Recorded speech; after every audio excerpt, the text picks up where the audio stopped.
Esu užstrigusi.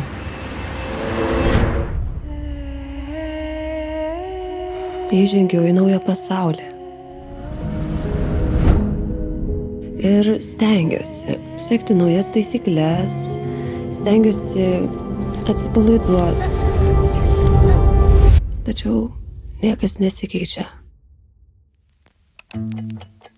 Pradėjau atsiverti, leidžiu dalykam bėgti. Ir visi tie nedideli žmogiški jausmai, pokalbiai, prisilietimai.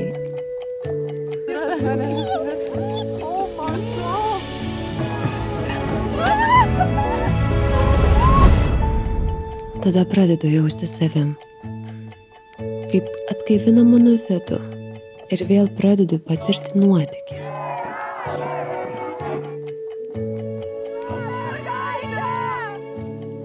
Galiau išdrįstu būti pažeidžiama.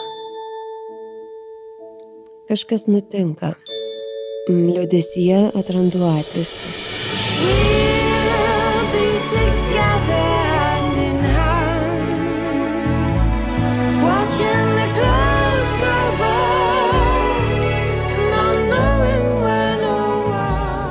Tada visi dalykai ir reikalai yra tik niekas, palyginus su širdimi, švelniu palietimu.